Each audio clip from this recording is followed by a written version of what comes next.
meeting of the Valley Center City Council for May 18th, 2021 is now in session. Roll call. Mayor Cicerillo? Here. Councilmember Stamm? Here. Councilmember Evans? Here. Councilmember Davis? Here. Councilmember Anderson? Here. Councilmember Gregory? Here. Councilmember Kerstetter? Councilmember Wilson? Here. Councilmember Colbert? Here. I do not see a member of the Pistero. Oh, there. Okay. I didn't hide right in front of my face. Please rise for the invocation, followed by the Pledge of Allegiance. Heavenly Father, we come before this evening grateful for the opportunity to meet as City Council, discuss the affairs of Valley Center and look for ways to improve the community here, and grateful for the discussion that we have and be with those as they present their ideas and presentations, able to be understood and have good discussion on ways to move forward in a positive direction. We're grateful for this city and all that we do have. These things we say in the name of Jesus Christ. Amen. Amen. I pledge allegiance to the flag of the United States of America and to the republic for which it stands, one nation under God, indivisible, with liberty and justice for all.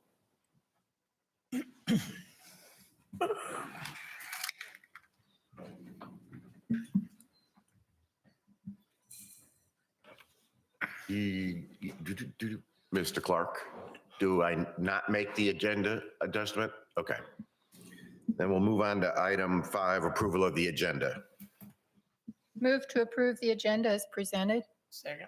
I have a motion and a second. Any discussion? All in favor, raise your hand. Motion carries. Item 6, administration agenda, 6A, City Council meeting minutes from May 4th, 2021. Make a motion to approve the minutes of May 4th, 2021, regular council meeting as presented. Second. A motion and a second. Any further discussion? All in favor, raise your hands. Motion carries. Thank you.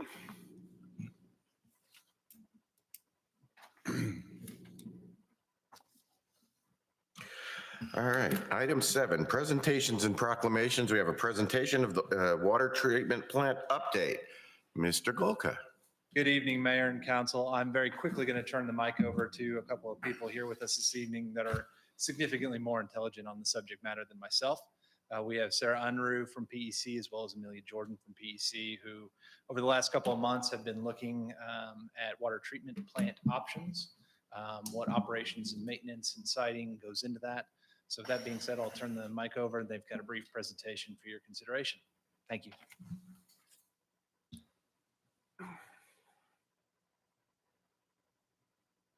Evening, everybody. Good evening.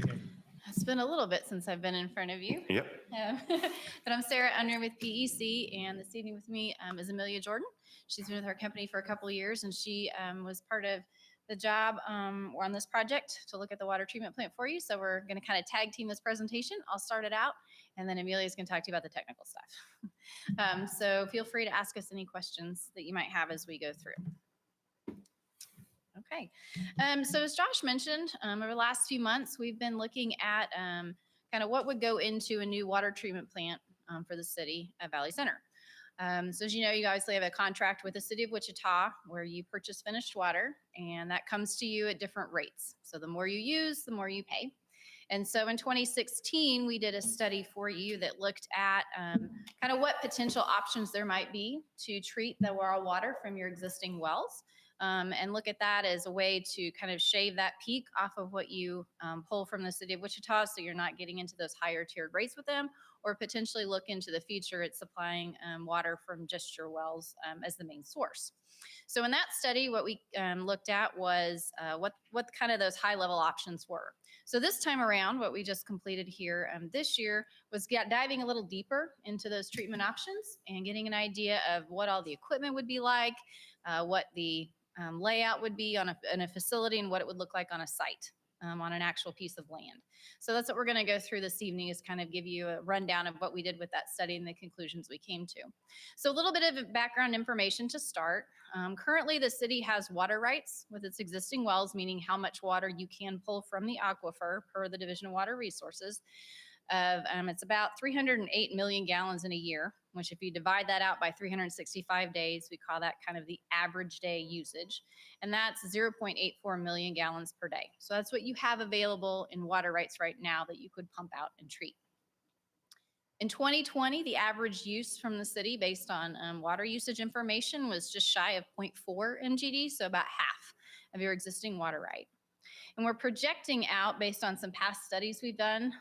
We did a water rate study for you a couple years ago, and we projected out that the 2030 usage would be about 0.7 MGD. So sometime in the next 10, 15, 20 years, depending on what happens with growth and potential industries that come to town, all that kind of stuff, you have water rights available to be able to supply that demand. So we looked at what do the two treatment plants look like, the two different treatment options would look like to be able to treat that full water right allocation that you have right now of that 0.84 MGD. So as I've kind of mentioned, the purpose of this study was to look at those preliminary treatment processes, develop a concept footprint for what that would look like, and then put that onto a site plan so you could kind of see what it would look like on a site, how much space it takes up, and then look at all the utility connections that we have to have. Obviously, we have to have raw water coming in from your wells. We have to take the finished water out into the system. And there are waste streams that Amelia will talk about a little bit. And we have to get rid of those and take care of those as well. So the site plays into all of those issues. So this is to kind of give you an idea of the site that we looked at. So you can see to the west is where the existing wastewater treatment plant is. And the property directly to the east of that is property that the city owns as well. And so we looked at that for the proposed water treatment plant site for a couple reasons. One, it's available land. It's not something that you need to go after for easements and those kinds of things. So it's available property to you since it's something you already own. Also the proximity to existing utilities, like Amelia will talk about here a little bit with sewer and existing water utilities. And then also the waste streams we talked about. Generally speaking, the waste streams that are developed from the treatment processes we're going to talk about tonight can go to the wastewater treatment plant and be treated there. So having everything right next to that obviously minimizes the amount of cost that's needed to be expended to be able to address those waste streams that come from the processes.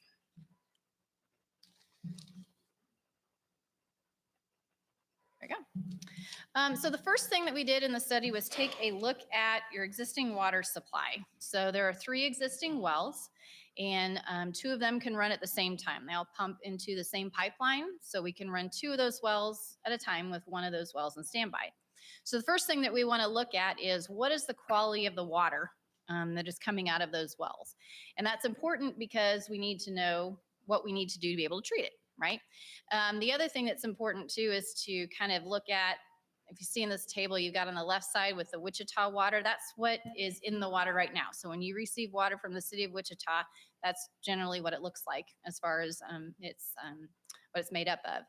And on the right shows us what your wells are like on the raw water side. So it tells us the things that we're going to need to treat to be able to match or exceed City of Wichita's water.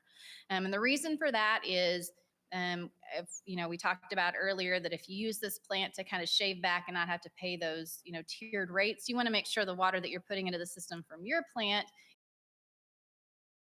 with what the existing wells are like. So I'm going to turn it over to Amelia, and she's going to kind of go through the technical side of things to talk to you about the 2 treatment options that we looked at and what we came up with for estimated costs for those 2 options.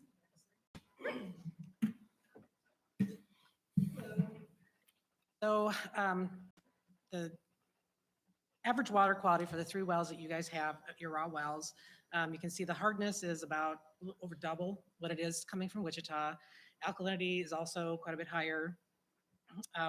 There's some iron and manganese that need to be treated. So iron is going to stain, I'm sure you know, is going to stain sidewalks and sides of your house and your toilet bowls and your bathtubs. Manganese is similar to iron. It's black instead of red, but it's going to be the same idea as iron, where you don't want it in your water. It's just for aesthetic reasons, but it's not pleasing to the eye. So typically, if it's above the levels we have here, we'd like to treat it. And as you saw, Wichita doesn't have any iron and manganese in their water because they blend surface water, which typically does not have iron and manganese in it, with some groundwater, which must not have much in it either. So the first option we looked at was green sand filtration and ion exchange softening. So 2 of the 3 wells would run at a time. We would feed chlorine.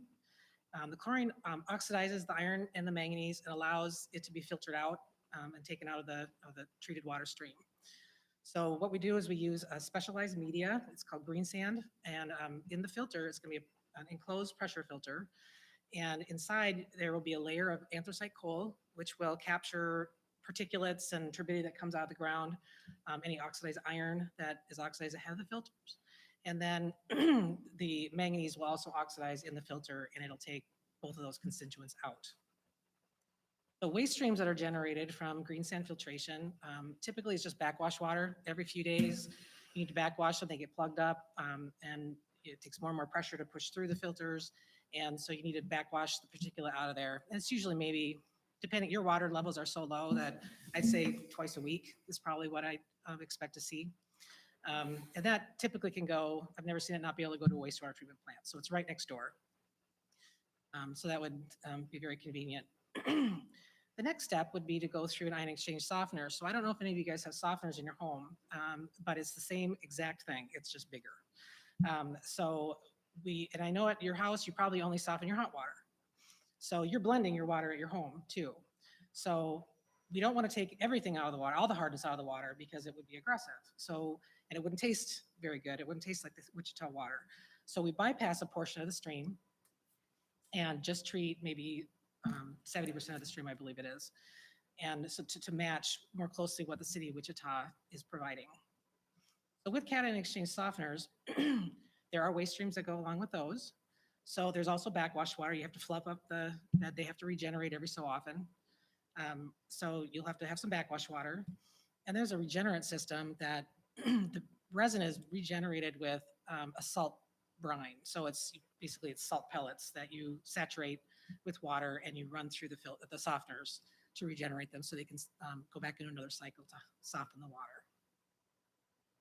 So those are the 2 waste streams that come from exchange softeners. And typically you can also send the brine waste to the wastewater treatment plant. It's not a huge stream and you have a large city. So I would anticipate you could also send that to your wastewater treatment plant. We'd have to look at the exact chemistry of it, but I wouldn't be surprised if we could send it there. Downstream of the softeners, we would blend the water back together. And then because the city of Wichita uses total chlorine, they use chloramines, which is ammonia plus chlorine. We would also feed the same, so it would be the same kind of disinfection procedure. So we would feed ammonia and chlorine, and then they would go through, the stream would go through disinfection basins, because you have to have a certain number of minutes where it's in contact with the chlorine and ammonia. And then it would go into some storage, clear wells, and pumped out of there through high service pumps and into your distribution and your elevated storage. So that's option 1. So option 2, the first part of it's the same, the green sand filters, same waste stream, same reason for them, for iron and manganese removal. But then downstream, the option here is reverse osmosis. So I don't know if you have reverse osmosis on your tap in your kitchen, but it's a much smaller, this is a much bigger scale. So what we would do is feed, because we're feeding chlorine ahead of the green sand filters, chlorine doesn't do well with membranes. It's a polymer, so it doesn't do well, it'll eat it up. So we have to neutralize the chlorine. And so we would do that with metabisulfite. And then we have to feed antiscalant, because we're concentrating the stuff up so much that it keeps the membranes clean.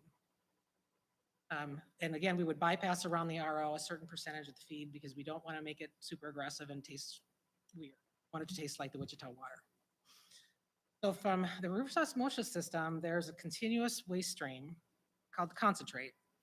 And it's about 15 to 25% of your total flow. So it takes a bite out of your treated water. And that is a continuous stream, like I said, and it can either go to your sanitary sewer, your wastewater treatment plant. That would be the most convenient and the easiest. The other options that we've seen in the state of Kansas are deep well injection, evaporation lagoons, and irrigation. You can't do those all year round, so it would have to be a combination of those. And then again, downstream, we would add the ammonia and chlorine With reverse osmosis, typically you have to add some pH adjustment to make it so it's not corrosive to your pipes. So there would be something like a caustic or a lime feed or something downstream to stabilize your water. And then same process as the other one, disinfection basins, clear wells, and high service pumps out to your distribution system. Any questions on that so far? All make sense? Okay. So here's the anticipated treated water quality we'd expect to see with these two systems compared to Wichita. So the flow for the green sand and ion exchange, your water rights, as Sarah mentioned, are 0.84 MGD. However, there's loss due to the backwash and filter to waste parts of your backwash. So I put in 10%. It could be 5, it can be 5%, 10%, but its worst case scenario would be 10% loss. And as you can see, the hardness is about what Wichita is. The iron and manganese are gone, and the dissolved solids are about the same. For the reverse osmosis system, like I said earlier, you're going to lose between 15 and 25% of your water to waste. So you'd end up with about 0.68 MGD. And again, your hardness is about the same. Your alkalinity is actually lower. It's closer to Wichita's water. And again, your iron and manganese are gone. Dissolved solids are a little bit lower, but not enough to really make it noticeable. So both of these, either one of these options would be a viable option for treating your water. So the estimated costs we came up with, these are just conceptual costs, kind of high level costs, would be about $5.5 million to construct the option one, the green sand and the ion exchange softening system. So this includes all your equipment, the buildings, the basins, the high service pump station, your equipment, your lab, everything. That's all encompassed, including all the engineering. The operation and maintenance costs for this would be, we're estimating about $227,000 per year. That includes two full-time operators. I know you may have more than that, but that's just kind of a baseline, two full-time operators. Estimated engineering costs for the reverse osmosis is a little bit higher. It's about $6 million, just because membranes are a little more expensive.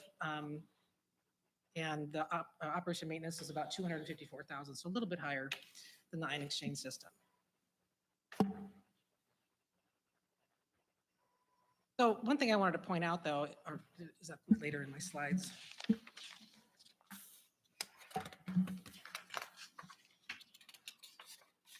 So one thing I wanted to point out, though, is that the difference between ion exchange and reverse osmosis is the ion exchange is just going to take out hardness.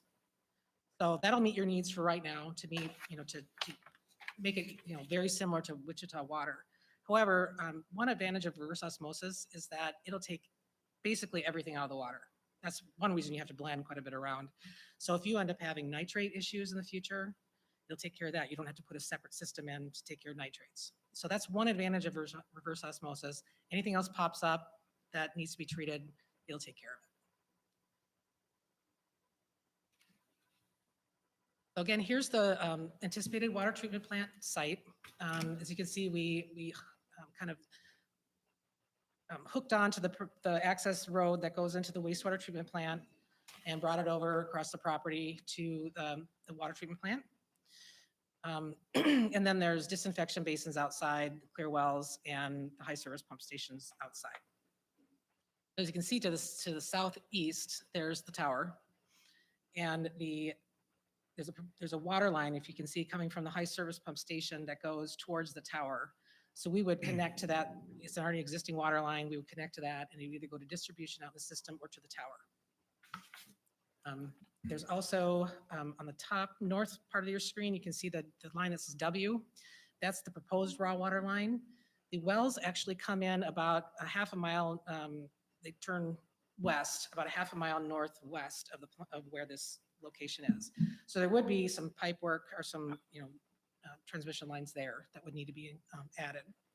However, there's stormwater sewer right along the northern part of the property.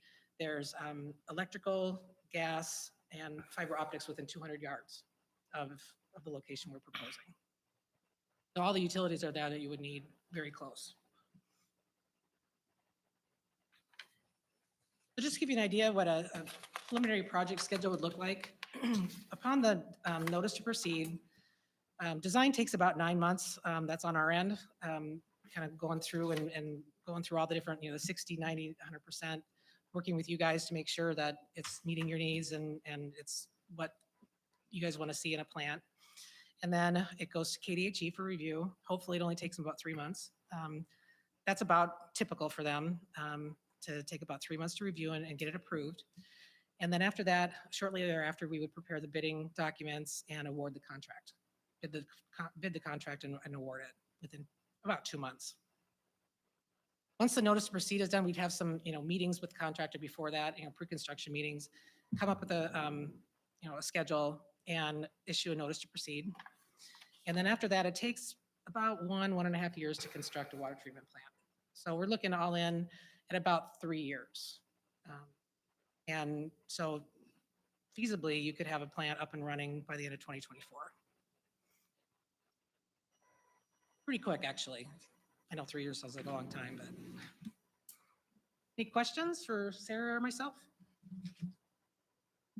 Council? Anybody? I have some, but I'd rather have the council ask it first. Go ahead, Councilmember Wilson. Can you kind of tell me what are other people around us using versus osmosis versus the ionization? Sure. So as Amelia mentioned, the city of Wichita blends their water, so they have more of a surface water plant, which is the larger clarifiers and filters and a little bit different process. We actually went and toured with city staff the Mulvane water treatment plant here a few weeks ago, and that's an RO plant. Very, very similar to what you guys, basically the exact same processes that you would be looking at and similar in size. And so that's what they're using down in Mulvane. There are some folks around in the area that have water supply wells that can just have to be chlorinated, mainly in western Kansas. But in this area, it's mainly, I think Mulvane does the RO. I'm trying to think of other facilities. Most of the folks around here utilize Wichita water in this direct vicinity. And so it's a little bit different of a comparison. But like I said, Mulvane is very similar, and we did go tour that with city staff. I didn't mention. Signed for additional expansion within the.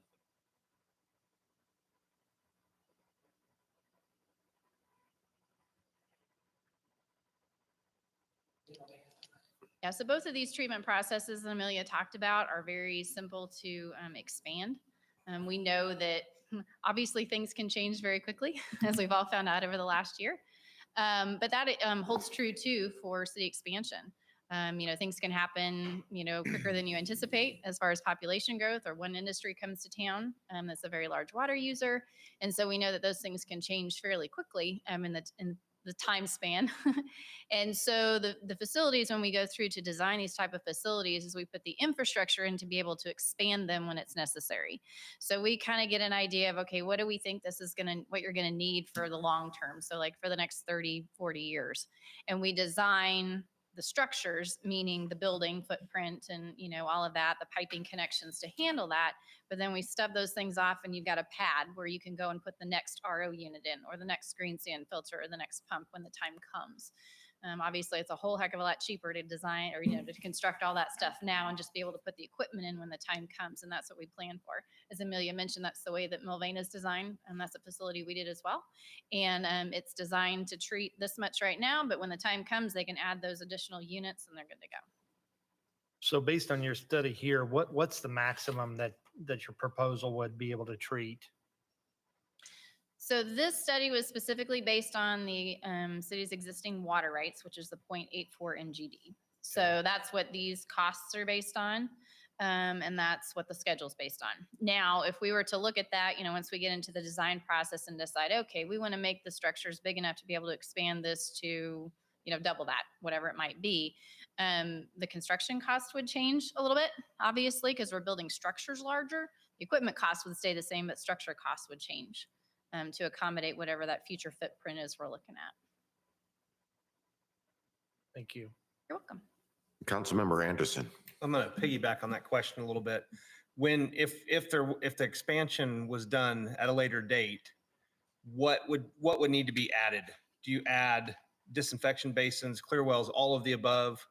Would it be smarter and more advantageous to build expansion now with the initial design than to add it later? For some things, yes. So for example, the footprint of the building, we would want to do all of that now to be able to accommodate additional units. We would put the piping connections in, so if you have an RO, I've got to have a pipe connection over to it. I'm going to go ahead and put that in the floor now kind of thing, but then it gets capped off. So we don't buy the actual equipment we need. So the pumps, the additional RO unit, the filter unit, those kind of things. You don't install those, but you put the infrastructure necessary that you can just kind of do a plug and play at a later date. Similar to a school district building a school bigger than what they need now, having classrooms and then just having to furnish Filling them when the time comes. basically. Correct. Okay. Yes, Were you also exactly. referring to like the disinfection basins? Leave room for them? We would leave room for Okay. those simply because we don't like to leave empty concrete basins out exposed to the weather for, because the hard part with that is, it could be, hey, we need to expand this in 5 years, or it might be 15 years. You just don't know. So the building footprints, we would expand. The basins, we would leave the space for them on the site. Piping connections, yes. Electrical connections, yes. Building, those kinds of things in, but some of those structures we wouldn't build yet, but we leave the space for them. And another question, thank you very much for that. From a water quality standpoint, you're talking 10% difference in these two. Which would be a better product to give to our customers? Well, I mean, like In your opinion, Right. not professional opinion even, just in your opinion, saying what, So as I don't want to throw you under the bus. They're both good products. They're both going to give you water similar to the city of Wichita current water that you're getting. The advantage of reverse osmosis, it does cost a little bit more capital wise. It does cost a little bit more to run. However, you have that robustness that if you, because in Kansas, I'm new to Kansas, but I understand nitrates are an issue and they tend to only go higher. I'm not sure what they are. I can't remember what they are here, but once you get to like 8 parts per million, KDHE is going to make you start looking at treatment. So I'd hate to have you put in, so that would be my preference, is to say the reverse osmosis. And I know you guys were kind of leaning towards that because you wanted to see them all. But like I said, they're both good systems. They would both take care of your current needs and your future needs as long as there's nothing else that pops up.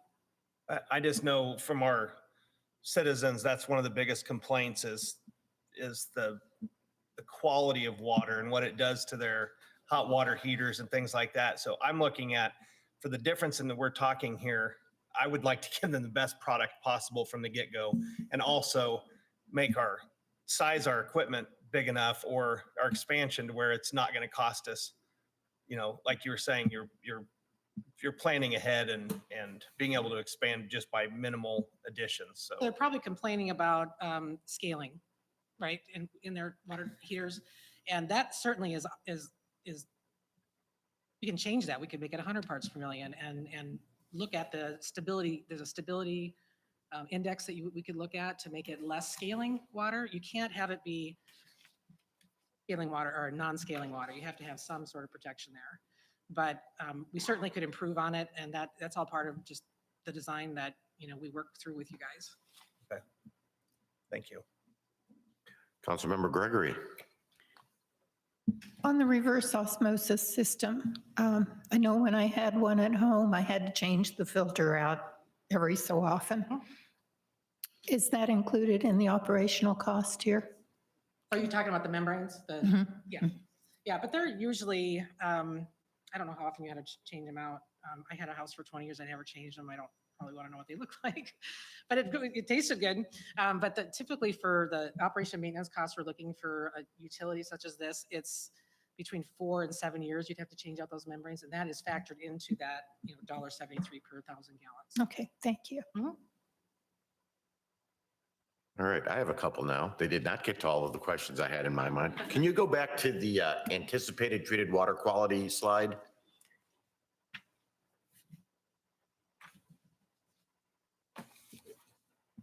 Okay, so the flow on the first line, is that, our water rights is 0.84, so that's what it would be in a normal, as we stand right now, flow usage? Yeah, so as Amelia talked about, there is some waste off Right. of those two treatment processes. So you don't get, you put the 8.84 in, but you don't get the full amount out just because of the way the treatment processes work. So these are based on kind of the maximum values of waste that we see for those systems. So she talked about on the green sand or on the ion exchange, it's about 10% of your water.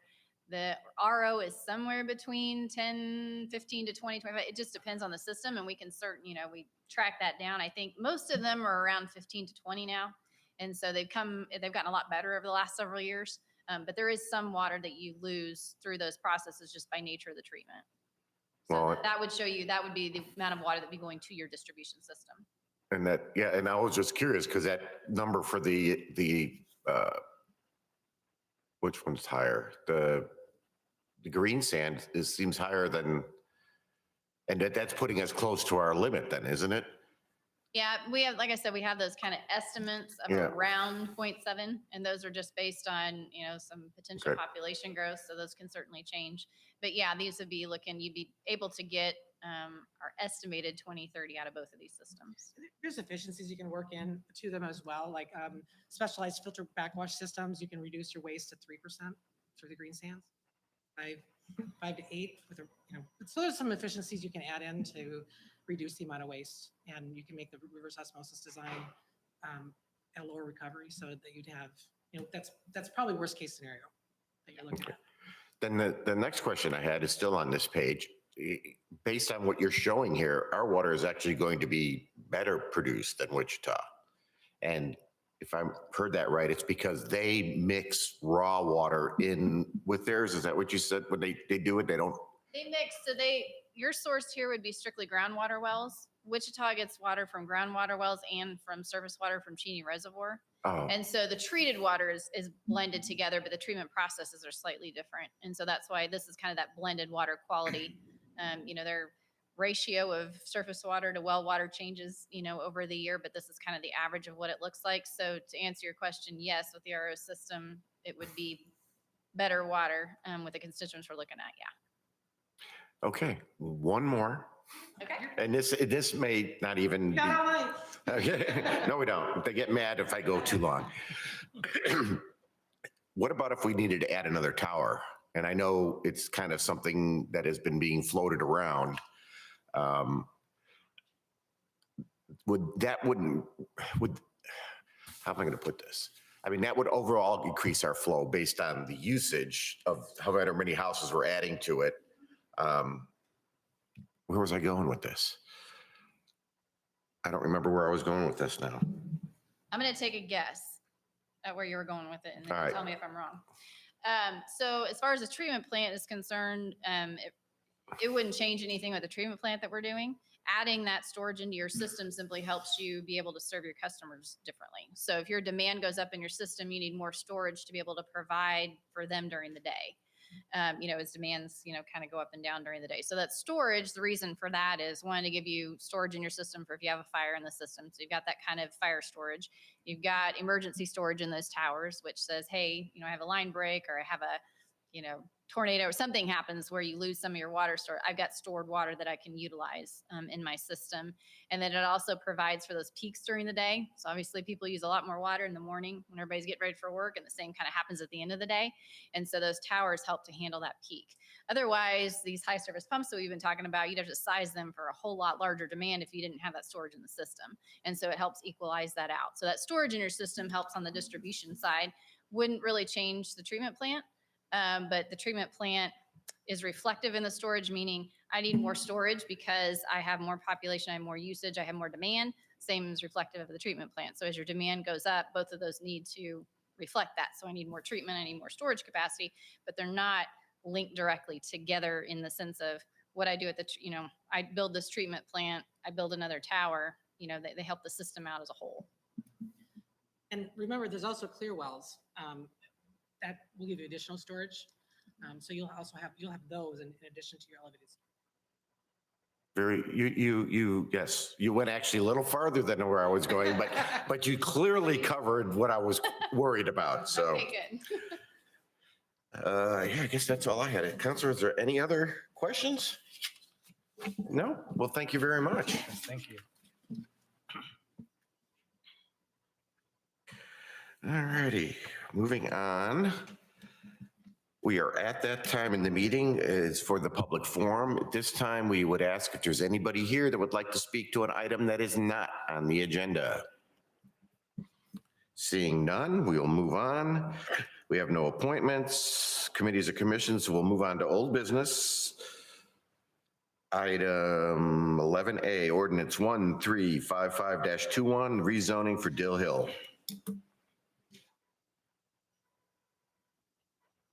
And actually, Community Development Director Ryan Track is back here with us, but here's a second reading on Dill Hill. So any questions? Is there a motion? I make a motion to approve ordinance 1355-21, rezoning of land located just northeast of lot currently addressed as 2216 East 4th Street, Valley Center, Kansas, 67147 from A1 to RR-1 for second reading. Second. I have a motion and a second. Is there any further discussion? All in favor, raise your hands. Motion carries. Thank you. Item B, ordinance 1356-21, fireworks. Once again, Mayor and Council, any questions? Second reading on changing some wording on there, adding 2 words where it says the sale and discharge, making sure that that's clear. I move Motion. to approve ordinance 1356-21 regarding the sale and discharge of fireworks within the city limits of Valley Center for second reading. Second. A motion and a second. Any further discussion? All in favor, raise your hands. Motion carries. Thank you very much. Moving on to new business, item A, public hearing for the TIF. Good evening, Mayor and Council. Tonight is our public hearing for the creation of our TIF district. We do have Garth Herman from Gilmore and Bell here tonight to kind of give a high-level overview of the TIF process so far, how the public hearing works, and then he'll go over our next steps. After that point, we'll open the public hearing, very similar to how we do it for the budget. We'll open it, take comments, close it, and we'll move on to the next item, which is the ordinance. So here's Garth.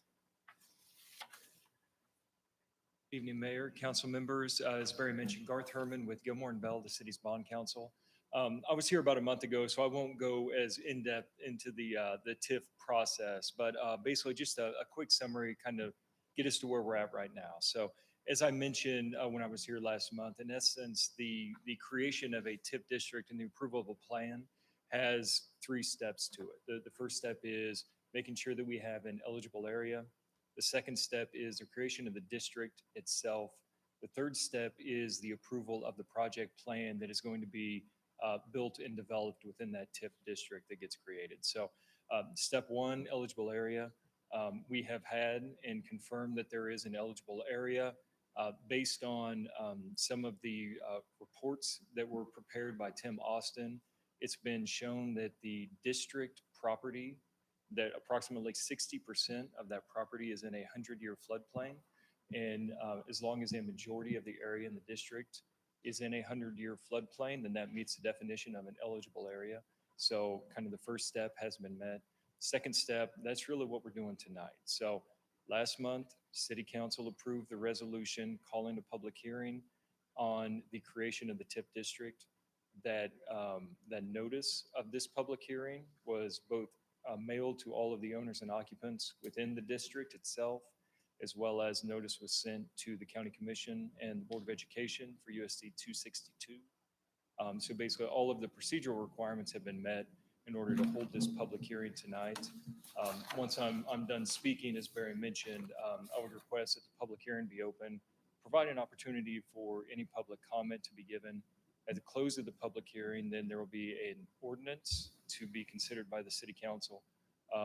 Assuming that that ordinance is passed, then that will establish the district based on the legal description contained in that ordinance. Quick note on that, I think that there may be a revised copy of the ordinance that was put up there. The only difference between that revised copy and the one that was in the agenda was a correction on a inadvertent typo in one of the legal descriptions. It said, I believe, northwest corner, and it should have been the northeast corner. That's the only change from what was in the agenda. Obviously, want to make sure that legal description is correct because that's a very important process to the creation of the district to make sure that it's properly described, as that information is going to go to the county clerk, the county appraiser, the county treasurer's office at the end of the process, so that they specifically know the boundaries of that district so that they can mark it out in their system to know how to handle the difference in the property tax revenue on the base value of that property, as well as how to handle the incremental revenues from that increase on that base. Those incremental revenues, that's what actually provides the financing for the TIP project. So that's step 2. Once again, assuming all of this goes according to plan tonight and that there aren't any issues, step 3 will happen probably later this summer. That is when it'll be a similar kind of notice process that got us to where we are here. But that is when the city will actually approve the project itself that's going to be created and developed in this district. It's going to have, it's going to look similar to some of the information that's out here with the development plan. It's going to have a lot more information, a lot more detail in there to make sure that everybody is aware of exactly what is going to go on in that district, what's going to be built, and how those public funds are going to be used. So that's kind of the lead into what we're doing tonight. So as I mentioned, we'll want to hold the public hearing and then consider that ordinance. And as always, if you have any questions, I'll be more than happy to answer them to the best that I can. In that case, it is now 7:41 PM and I will open the public hearing. Is there anybody in the chambers that would like to speak or question on this subject? All right, seeing none, we will close this meeting at 7:41 as well. All right, moving on to item B, the ordinance 1356-21, the creation of the TIF. Good evening, Mayor, Council, Garth Herman. Picking after him, oh no. I learned from the best. I'll keep this even shorter. So this is the ordinance. Once it is passed, this will be what actually formally creates the district itself. Once this is done, we're going to coordinate with Christy to make sure that the ordinance gets published in the newspaper. After this date, there's a 30-day period during which the county commission or the school board can take affirmative action to pass a resolution finding that the creation of this TIF would have an adverse effect. Once that 30-day period is expired, however, the TIF district is in effect, moves on to step 3, the creation of that project. So with this being said, I would request, if there's no questions, that we have a motion and a second to waive the city policy on the first reading requirement, and then have a subsequent motion and a second on the passage of the ordinance itself. All right, council, are there any questions? All right, if not, we will first need, Councilmember Stam. Is the city funding this and we're getting our money back from them, or are they footing the bill for it? I mean, how's the funding on this happening? So the funding, it's actually going to be something of a public-private partnership. So with regards to the development itself, a portion of the cost of the development are going to be funded from the TIF revenues. So in essence, those will be public funds. So, if we remember from, a month ago when I was talking about this, so how it works, the base value is set when the district is created. So any of the property taxes that come from that base value on that property, they go to the taxing jurisdictions just like normal. So the city, county, school district, they get those taxes.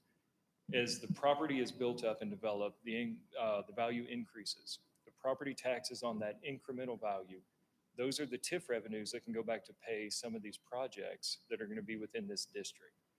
Generally speaking, the projects that the TIF revenue can be spent on for this project are going to be related to public infrastructure. There's also going to be some of the money used for the creation of a public park and some recreation facilities.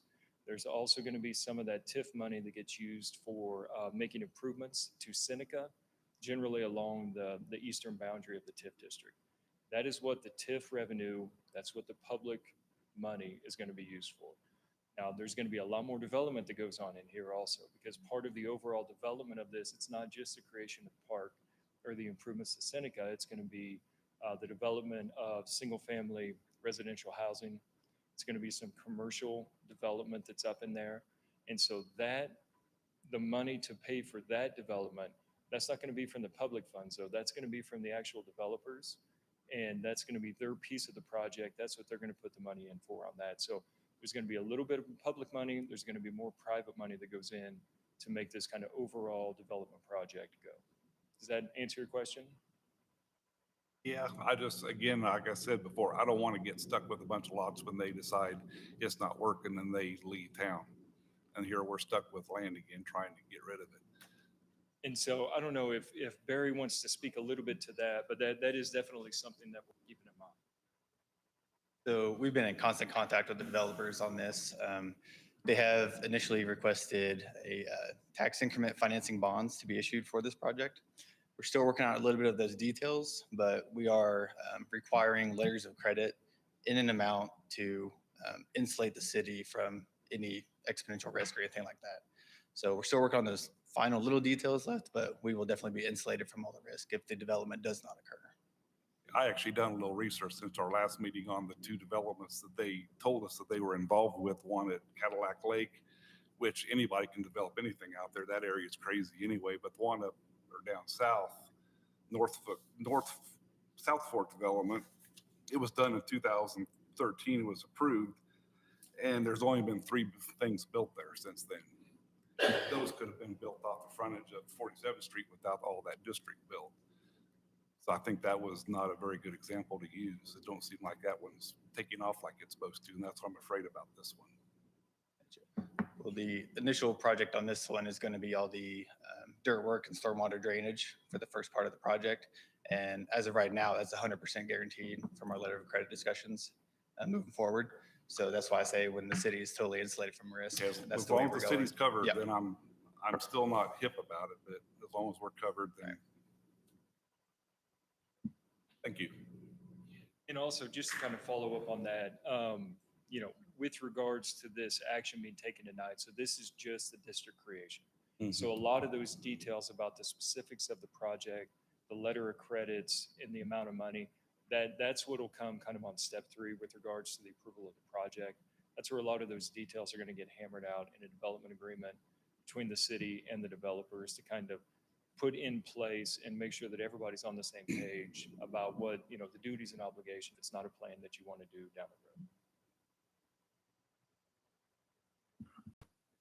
Any other questions? Okay, council, we need 2 motions. I move to the first reading of ordinance 1357-21 regarding the TIF. Second. I have a motion and a second. Any other discussion? All in favor, raise your hand. Opposed, same sign. Oh, none. Motion carries. All right, and the continuation? Move to approve ordinance 1357-21 establishing a TIF redevelopment district within the city. Second. A motion and a second. Any further discussion? All in favor, raise your hand. Motion carries. Thank you. Thank you all very much. Thank you. All right, moving on. Item C, Resolution 700-21, stormwater fee rates.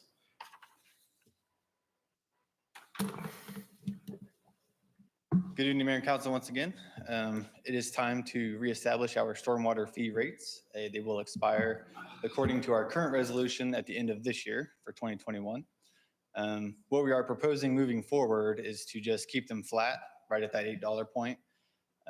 Since we do have an outlook of growth within the city.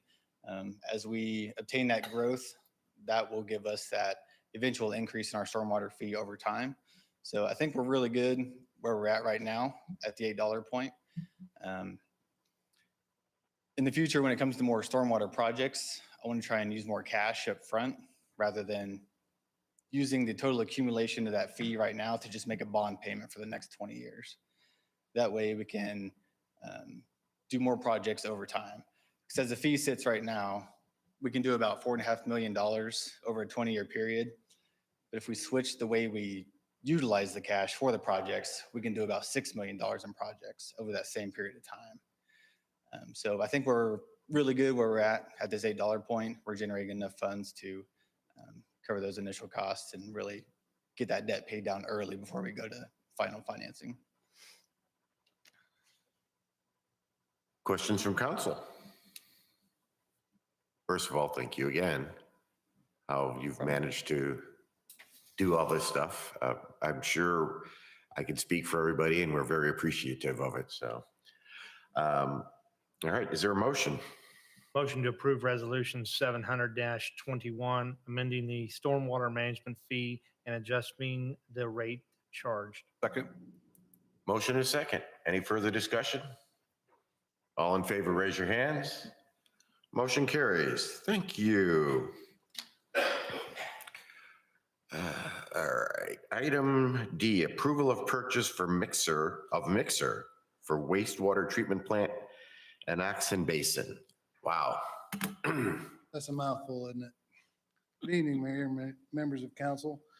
I have with me tonight Wade Gaylord, who is our current wastewater treatment operator. He was kind enough to attend to help me explain how the 4 different mixers presented to you tonight operate as pertaining to the overall operation of the plant and Oxen Basin, as well as efficient use of power.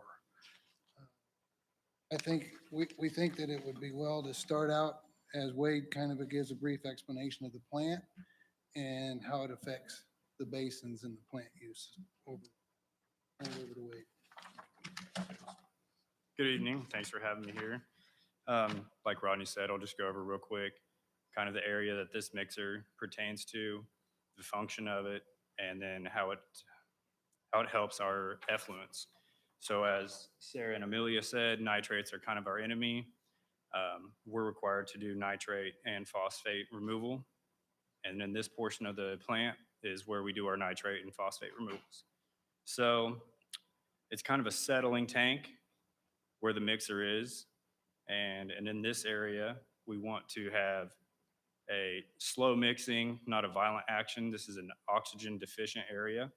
So we don't want to introduce any oxygen nor turbulence.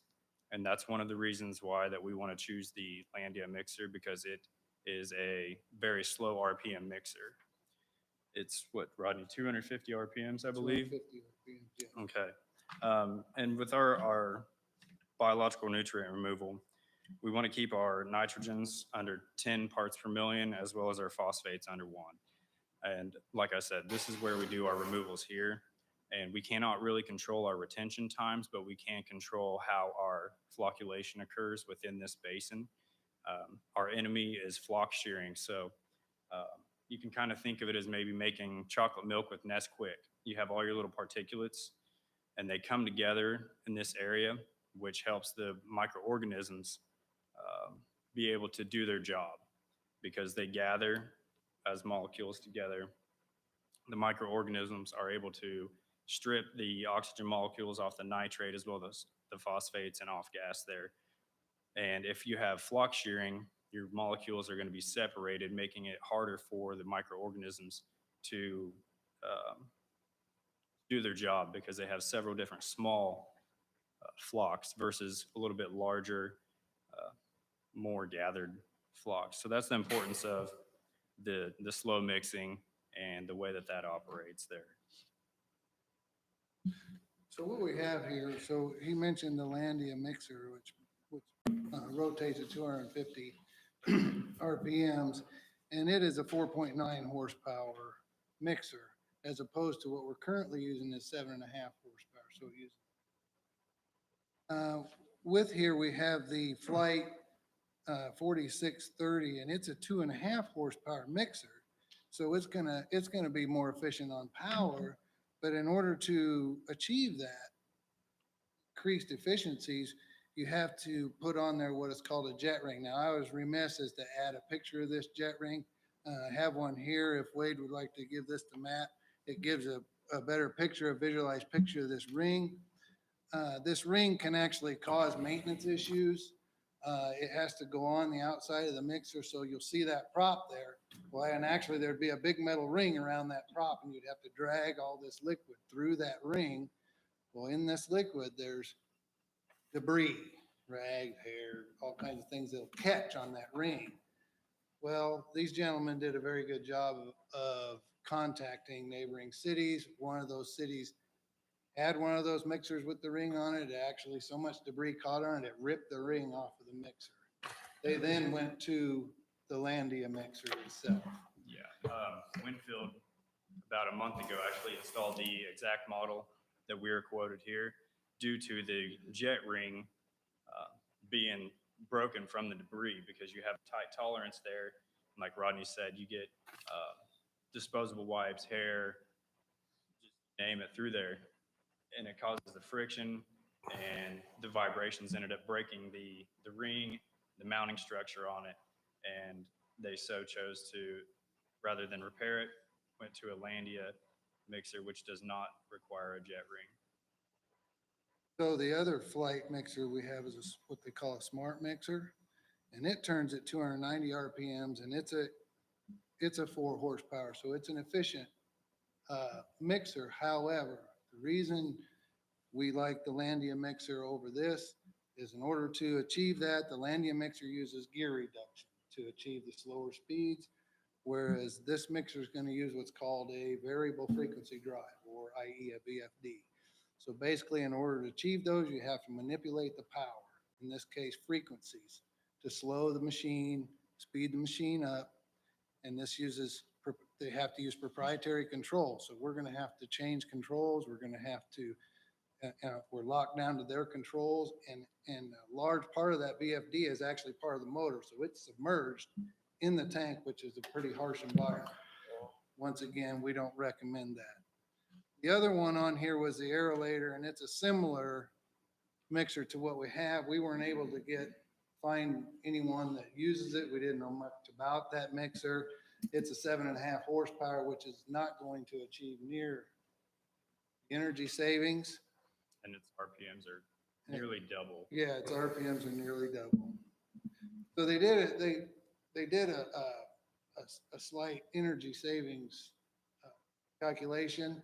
And through that, we estimate with the Landia 4.9 horsepower over a 10-year time frame,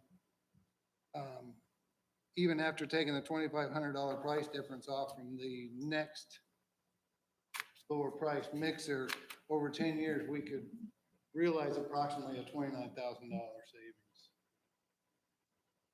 These mixers generally have a use expectancy of around 20 years. Landia guarantees their stainless steel props for 20 years.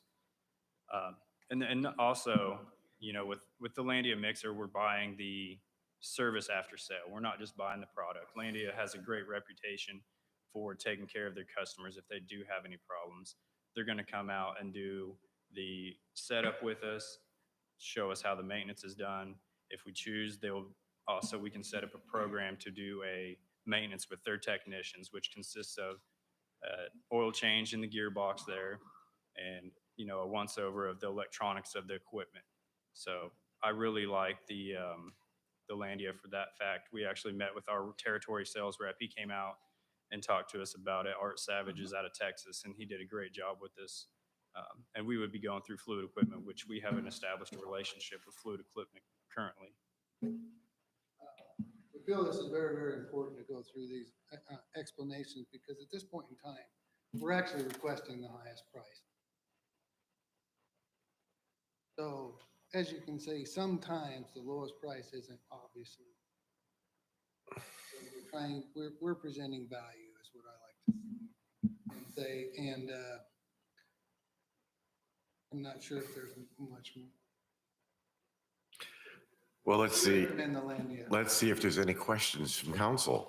And look at the board light up. Wow, holy moly. All right, I'm going to go the way I thought I saw him. Councilmember Anderson. What was the difference in cost approximately between the top and the bottom one? I think it's pretty close to $4,000. They're near about $4,000. Okay. So 5%. Yeah. Correct. Councilmember Stam. Okay, Dale's not here, so I asked, do we have money for this? Yes, we do. Okay. Yes, we do. And I have it in the packet. we plan to take money out of the system improvement line for the waste, for the sewer. And we have extra money in there from the manhole recuperations that we can utilize to purchase. Councilmember Evans. Well, the Landia, you mentioned that there's a program where they can have their techs come out and change the oil and take care of the maintenance and so forth. Is that a part of this cost right now? It is not. Art would do the initial setup with this, and he would also come out on the first maintenance and show us how to do the oil change and check the mixer out at that time.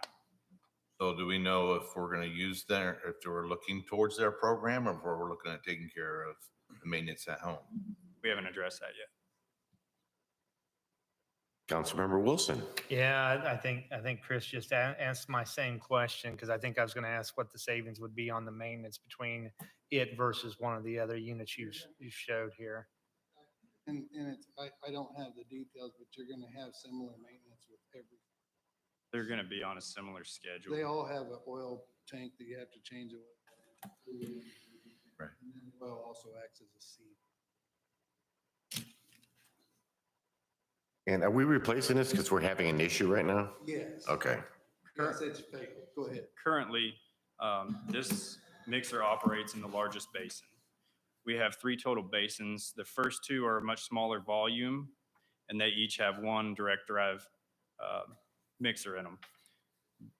This particular mixer is sat in an opposing position to another large mixer. And currently, we're operating 1 on full time. Under normal circumstances, we do a 2-hour rotation to keep everything homogeneous within that basin. And we are still meeting our nutrient removal levels. We haven't seen much of a difference, which is wonderful. However, I believe that having both is much more optimum, as redundancy is always great in our industry. And as well, to add on to that, El Dorado, I spoke to El Dorado. They've won wastewater treatment facility award for Plant of the Year in the state of Kansas since like 2011, I believe. And Jason Patty actually tested a Landia in his aeration basin prior to purchase, and he achieved the results with a lower horsepower mixer and maintained his nutrient removals and utilized the lower horsepower to realize a lot of power savings. So it's been tested by a very respectable facility in El Dorado. They went ahead and did purchase that Landia mixer, and they will move forward and continue to use Landia mixers. Councilmember Wilson again. Rodney, what's the age of the machine that's currently failing? 12 years. 12 It years. was put in 2008, so they all kind of put in 2008 for the phase. Who was it? The 2 in the smaller basins had been replaced. I'm Correct. not quite sure how old those are. Correct. They're probably 4 or 5 years old. 4 or 5 years old. Okay. So we're gonna look at possibly developing a rotation plan. So we're not waiting until these fail. We're gonna try to set up a rotation plan. Get ahead of this. Thanks, sir. All right.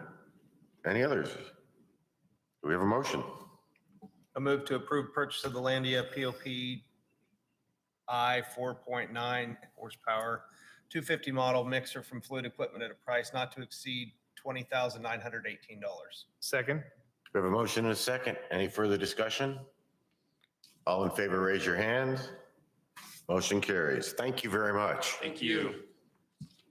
I have one comment on this. I think when you're considering something like this, it's not the best to go with the cheapest always, because this is literally where it hits the fan. So Yeah, I thoroughly was refraining to making that comment in this discussion, but thank you for bringing it up. All righty. Item E, approval of RFP for mowing. Mr. Owens. Yes. Good evening, Mayor and Council. In your packet, there is an RFP for contracting mowing services.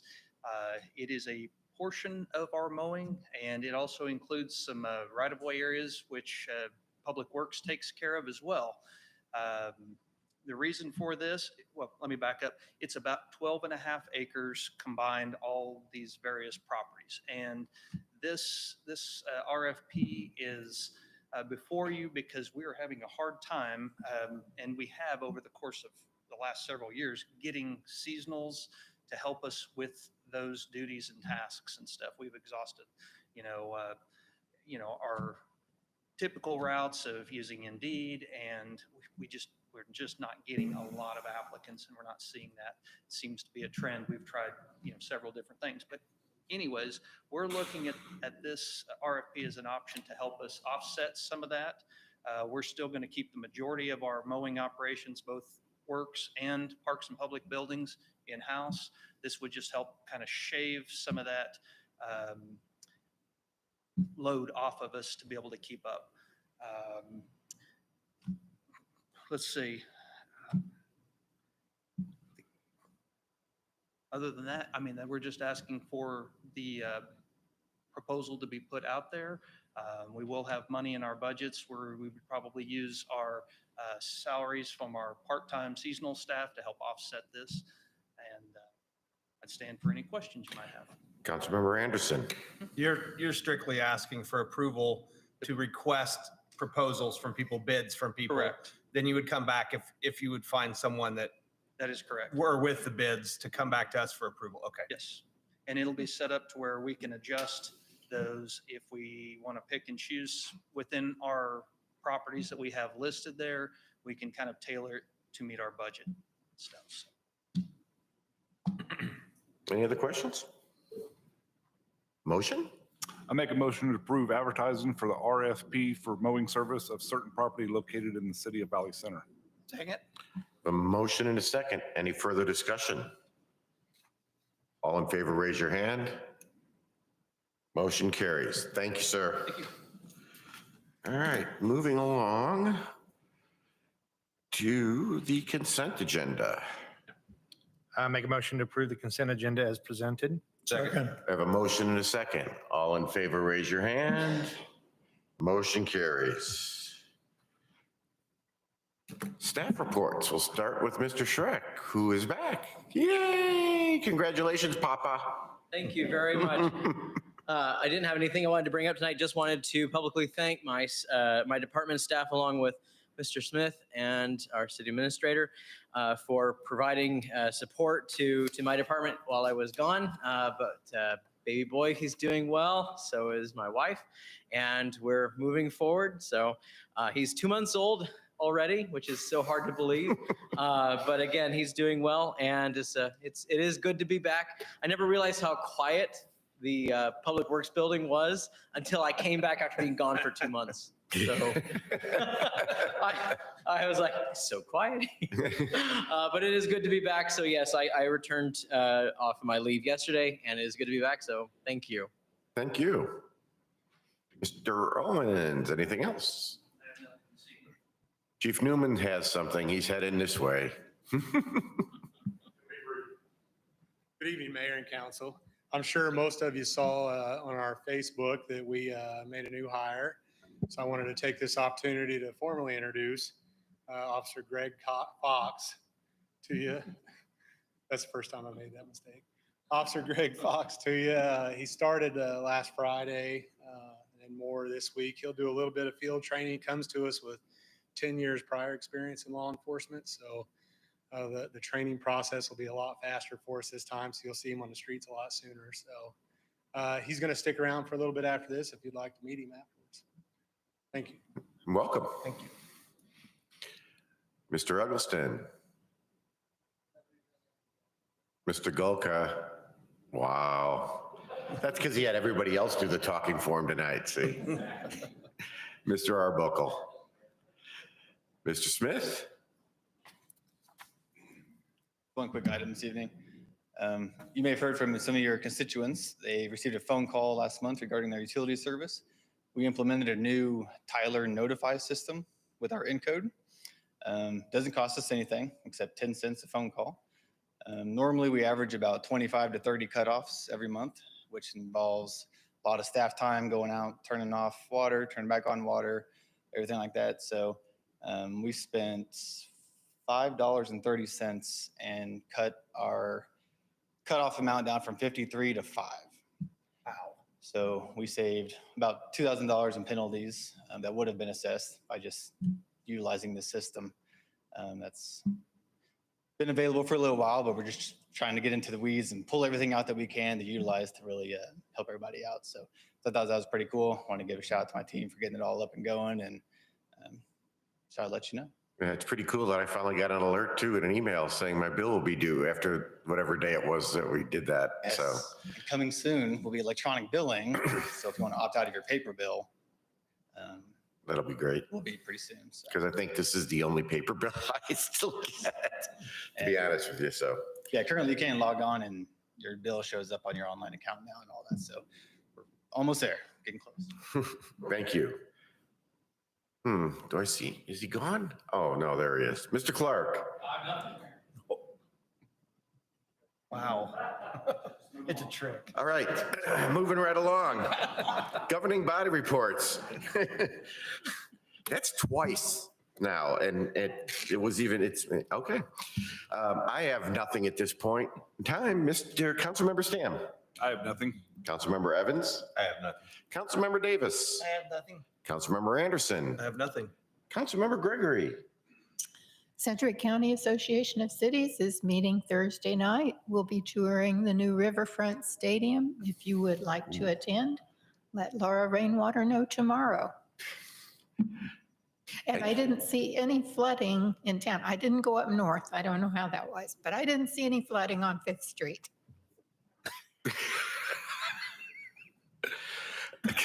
Councilmember Wilson. I'm good, sir. Thank you. And Councilmember Colbert. No, I don't have anything for you. If there's no other business before the council, recommend a motion to adjourn. Second. With a motion and a second. Wow, I was thinking, okay, really? What's going on here? They don't want to end the meeting either. A motion and a second to adjourn. All in favor, say aye. Aye. Opposed, nay. Meeting adjourned. Thank you very much, everybody.